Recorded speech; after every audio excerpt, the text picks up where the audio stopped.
ഇപ്പം മമ്മൂട്ടിക്കെതിരായതിനെക്കുറിച്ചല്ലേ ചോദിച്ചത്. കഴിഞ്ഞ കുറച്ച് ദിവസമായിട്ട് CPM-ൻ്റെ പ്രധാനപ്പെട്ട സൈബർ അണികൾ അവരുടെ ആക്രമണത്തിൻ്റെ കുന്തമനെ തിരിച്ചു വെച്ചിരിക്കുന്ന ഒരാളാരാന്നറിയോ? PB അംഗമായിട്ടുള്ള വിജയരാഘവനെതിരെയാണ്. മലപ്പുറത്ത് നിന്നുള്ള വിജയരാഘവനെതിരെ. വിജയരാഘവൻ മുതലാളിമാരുടെ കൂടെ കൂടിയിട്ട് പാർട്ടിയെ ഒറ്റുകൊടുക്കുകയാണ് എന്നുള്ള ആ ആഖ്യാനം വെച്ചുള്ള നിരവധിയായിട്ടുള്ള കണ്ടന്റുകൾ വളരെ പ്രധാനപ്പെട്ട CPM-ൻ്റെ സൈബർ അണികൾ അതുമായിട്ട് വന്നിരിക്കുകയാണ്. അദ്ദേഹത്തിന് പരസ്യ പ്രസ്താവന ഇറക്കേണ്ടി വന്നു ആ വിഷയത്തിൽ. അപ്പോൾ പരസ്യ പ്രസ്താവന ഇറക്കിയപ്പോൾ അതിനോട് ഇവരെങ്ങനെയാണ് പ്രതികരിച്ചതെന്നറിയോ? ജില്ലാ പഞ്ചായത്തിൽ മുഴുവൻ സീറ്റും നഷ്ടപ്പെട്ടപ്പോൾ പ്രതികരണം ഉണ്ടായില്ല. നിയമസഭാ തിരഞ്ഞെടുപ്പിൽ 16-16 തോറ്റപ്പോൾ, മലപ്പുറത്തെ കഥയാട്ടോ പറയുന്നത്, 16-16 തോറ്റപ്പോൾ പ്രതികരണം ഉണ്ടായില്ല. ഇതെന്തുകൊണ്ട് നമ്മൾ തോറ്റു എന്നതിനെക്കുറിച്ചിട്ടുള്ള ഒരു വിശകലനമോ ഒരു പ്രതികരണമോ ഇല്ല.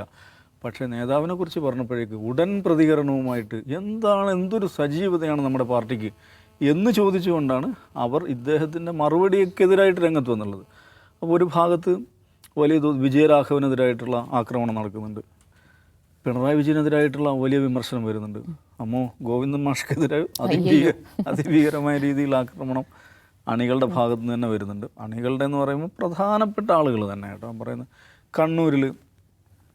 കണ്ണൂർ പാർട്ടിക്കെതിരായിട്ട് സവിശേഷമായിട്ടുള്ള വിമർശനം വേറെ വരുന്നുണ്ട്. അതിൽ തന്നെ KK രാഗേഷിനെ പോയിൻ്റ് ചെയ്തുകൊണ്ടുള്ള വിമർശനം അങ്ങനെയുണ്ട്. P ജയരാജനെ പൊക്കിക്കൊണ്ട് അദ്ദേഹത്തെ മഹത്വവൽക്കരിച്ചുകൊണ്ടുള്ള പ്രതികരണം വരുന്നുണ്ട്. അപ്പോൾ ആ നിലക്ക് എന്താ പറയുക, ഒരുതരം അലകും പിടിയും അഴിഞ്ഞ സ്വഭാവത്തിൽ, അങ്ങനെ അരാജകമായ സ്വഭാവത്തിലാണ് CPM-ൻ്റെ ഈ സൈബർ പോരാളികൾ പ്രതികരിച്ചുകൊണ്ടിരിക്കുന്നത്. അതിന് കാരണം എന്താണെന്ന് വെച്ചാൽ വലിയൊരു തിരിച്ചടി ഉണ്ടായി, അപ്രതീക്ഷിതമായ തിരിച്ചടി ഉണ്ടായി. അപ്രതീക്ഷിതമായ തിരിച്ചടി എന്ന് പറഞ്ഞാൽ ഈ പറയുന്ന എല്ലാവരും തെരഞ്ഞെടുപ്പ് റിസൾട്ട് വരുന്നതിന് മുമ്പ് ഒരു പോയിന്റിൽ എല്ലാവരും യോജിച്ചിരുന്നു, 3ാം വട്ടവും പിണറായി വിജയൻ അധികാരത്തിൽ വരും എന്ന കാര്യത്തിൽ അവർക്ക് ആർക്കും സംശയം ഉണ്ടായിരുന്നില്ല. അത്രയും വലിയ ആത്മവിശ്വാസത്തിലായിരുന്നു അവരുണ്ടായിരുന്നത്. അപ്പോൾ അത്രയും വലിയ ആത്മവിശ്വാസത്തിലിരിക്കുന്ന ആളുകൾ ആത്മവിശ്വാസത്തിനനുസരിച്ച് ജയം ഉണ്ടായില്ലെന്ന് മാത്രമല്ല, അപ്രതീക്ഷിതമായിട്ടുള്ള പരാജയമാണ് ഉണ്ടായത്. ചരിത്രത്തിലില്ലാത്ത പരാജയമാണ് ഉണ്ടായത്. പാർട്ടിയുടെ കോട്ടകളിൽ വരെ പാർട്ടി തോറ്റുപോയി. അപ്പോൾ ഉണ്ടായിട്ടുള്ള ഫ്രസ്ട്രേഷൻ ഉണ്ട്, മനസ്സിലാകായ്മയുണ്ട്. വാട്ട് റിയലി ഹാപ്പൻ എന്ന് പറയുന്ന സംഭവം ഉണ്ടല്ലോ, അത് തിരിയാത്തതിന് ആ ഒരു അസ്വസ്ഥതയും ഫ്രസ്ട്രേഷനും പല വഴിക്ക്. അപ്പോൾ കുറേ ആളുകൾ പിണറായി ചീത്ത പറയുന്നു, കുറേ ആളുകൾ MP ഗോവിന്ദനെ ചീത്ത പറയുന്നു, കുറേ ആൾ KK രാഗേഷിനെ ചീത്ത പറയുന്നു, കുറേ ആൾ വിജയരാഘവനെ ചീത്ത പറയുന്നു, ഇപ്പോൾ കിട്ടി മമ്മൂട്ടിയെ ചീത്ത പറയുന്നു. അത്ര കണ്ടാൽ മതി. അങ്ങനെ അത്രേ അതുള്ളൂ. അത് സ്വാഭാവികമല്ലേ? ഒരു വിജയത്തിന് പരാജയത്തിന് ഉത്തരവാദികൾ ഇന്നവനാണ് എന്ന് പറയുക അത് സ്വാഭാവികമായൊരു മനുഷ്യഭാവമാണ്. അത് പാർട്ടിക്കകത്തുണ്ടാവും. പിന്നെ പാർട്ടി കൺക്ലൂസീവായിട്ടുള്ള ഒരു നിലപാടിലെത്തിയിട്ടില്ല, അതും കൂടെ കാണണം. പാർട്ടി എന്താണ് എടുത്തിരിക്കുന്നത്? പാർട്ടി ചർച്ച ചെയ്തുകൊണ്ടിരിക്കുകയാണ്. സ്റ്റേറ്റ് സെക്രട്ടേറിയറ്റ്, സ്റ്റേറ്റ് കമ്മിറ്റി, പിന്നെ അത് കഴിഞ്ഞിട്ട് അവർ താഴേക്ക് വിടുകയാണല്ലോ. ഈ പറയുന്ന സ്റ്റേറ്റ് കമ്മിറ്റി അംഗങ്ങൾ എവിടെ പോകും? ജില്ലാ കമ്മിറ്റിയിൽ പോകും. ജില്ലാ കമ്മിറ്റി അംഗങ്ങൾ ഏരിയയിൽ, ഇങ്ങനെയൊക്കെ അതിനൊരു ഹൈറാർക്കി വെച്ചിട്ടുണ്ട് ഇതിൻ്റെ അനാലിസിസിന് വേണ്ടിയിട്ടുള്ള. ആ പ്രോസസ്സ് കഴിഞ്ഞിട്ടില്ല. ആ പ്രോസസ്സ് കഴിഞ്ഞിട്ട് ഇതിപ്പോൾ മേലെ നിന്ന് താഴോട്ടുള്ളൊരു സംഗതി നടക്കുകയാണ്. ഇത് എഗൻ എനിക്ക് തോന്നുന്നു താഴ്ന്ന് മേലോട്ട് റിവേഴ്സിൽ സഞ്ചരിക്കും. അതിനുശേഷം പാർട്ടി എഗൻ കമ്മിറ്റി കൂടിയിട്ട് അവരൊരു കൺക്ലൂസീവ് ആയിട്ടുള്ള ഒരു പോയിന്റിൽ എത്തുമായിരിക്കും. അത് അവരെന്ത് ചെയ്യും? എഗൻ റിപ്പോർട്ട് ചെയ്യും. പാർട്ടി അണികളോട്, പാർട്ടി ഘടകങ്ങളിൽ റിപ്പോർട്ട് ചെയ്യും. അപ്പോൾ ഇപ്പോൾ എന്താണ്? ശൂന്യതയാണ്. ഈ പരാജയത്തെക്കുറിച്ചിട്ട് പാർട്ടി അണികൾ എന്തു പറയണം, അല്ലെങ്കിൽ എന്താണ് നമ്മുടെ ഇതിലുള്ള നിഗമനം, വാട്ട് ഹാപ്പൻഡ് എന്നുള്ളതിനെക്കുറിച്ച് നമ്മുടെ നിഗമനം എന്താണ് നമ്മുടെ പ്രശ്നം, നമ്മൾ എങ്ങനെയാണ് ഇതിനെ ഫിക്സ് ചെയ്യാൻ പോകുന്നത് എന്നതിനെക്കുറിച്ച് അണികൾക്ക് ഏതെങ്കിലും തരത്തിലുള്ള നിർദ്ദേശം കിട്ടിയിട്ടില്ല. കാരണം ആ നിർദ്ദേശം കൊടുക്കാവുന്ന ആ പ്രോസസ്സ് പൂർത്തിയായിട്ടില്ല. അപ്പോൾ ഇതൊരു നമ്മൾ പറയുക, ഒരു സംക്രമണ കാലമാണ്. ഇപ്പോൾ സൈദ്ധാന്തികന്മാർക്കൊക്കെ അവരുടേതായ സിദ്ധാന്തങ്ങൾ ഉണ്ടാക്കാനൊക്കെ പറ്റും. അത് നമ്മൾ ശ്രദ്ധിച്ചാൽ അത് പല സ്വഭാവത്തിലാണ് അതിങ്ങനെ പടം. ഇപ്പോൾ KK രാഗേഷിൻ്റെ കുപ്രസിദ്ധമായ പ്രസ്താവന എന്താണ്? ന്യൂനപക്ഷ വർഗീയത തിമർത്താടിയ തെരഞ്ഞെടുപ്പാണിത്. ഈ അടിയെല്ലാം കിട്ടിയതിന് ശേഷം അങ്ങേർക്ക് ഇത് തന്നെയാണ് ബോധം വരുന്നത്.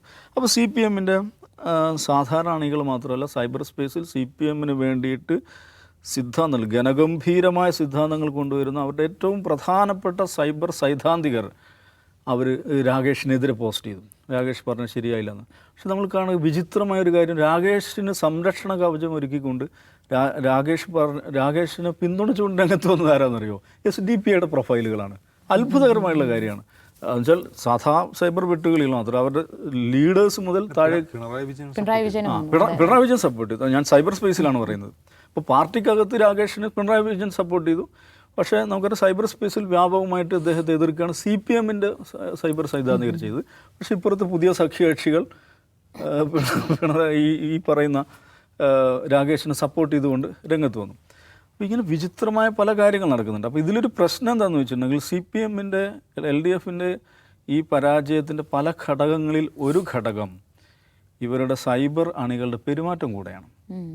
അവർ സൈബർ ഇടത്തിൽ പ്രചരിപ്പിച്ചിട്ടുള്ള പല കാര്യങ്ങൾ, ന്യായീകരണ യുക്തികൾ, ഇസ്ലാമോഫോബിക് കണ്ടൻറ്റുകൾ, സമൂഹത്തിലെ അവർ പ്രസരിപ്പിച്ച LDF-നെ കുറിച്ചിട്ടുള്ള സാമാന്യ ബോധം. സ്വയമായിട്ടുണ്ടാക്കി വിതരണം ചെയ്തല്ലോ. അതെ അതെ അതെ. പക്ഷെ അത് ജനങ്ങളിലേക്ക് എത്തുന്ന ഒരു വിൻഡോ എന്ന് പറയുന്ന വെഹിക്കിൾ എന്ന് പറയുന്നത് സൈബർ സ്പേസ് ആണ്. അത് LDF-ൻ്റെ പരാജയം. സൈബർ അണികളെ കുറ്റപ്പെടുത്തുന്നതും അങ്ങനെ കുറ്റപ്പെടുത്തേണ്ടതുണ്ടോ എന്നുള്ളൊരു തർക്കവിഷയമാണ്. അത് നേതാക്കൾ പറയുന്നതാണല്ലോ ഇവർ ചെയ്യുന്നത്. നേതാക്കൾ പറയുന്നത് നമ്മൾ സൈബർ ഇടത്തിൽ പറഞ്ഞു എന്നുള്ളത്. അപ്പോൾ ഇതിൽ പ്രശ്നം എന്ന് വെച്ചാൽ ഈ പറയുന്ന സൈബർ സ്പേസ് എന്ന് പറയുന്ന ആ ഇടം അത് നമ്മുടെ സാധാരണ കമ്മിറ്റി, ഇവരുടെ ഒരു രീതി ഉണ്ടല്ലോ, കമ്മിറ്റി കൂടുക റിപ്പോർട്ട് ചെയ്യുക, കമ്മിറ്റി കൂടുക റിപ്പോർട്ട് ചെയ്യുക. ഇതാണ് CPM-ൻ്റെ ഒരു രീതി എന്ന് പറയുന്നത്. അതിൻ്റെ ഒരു എന്താണ് ഹാൻഡ്ലിങ് ഏരിയ ഉണ്ടല്ലോ, അതിൻ്റെ ഒരു പരിധിക്ക് പുറത്ത് കിടക്കുന്നൊരു സ്ഥലമാണത്.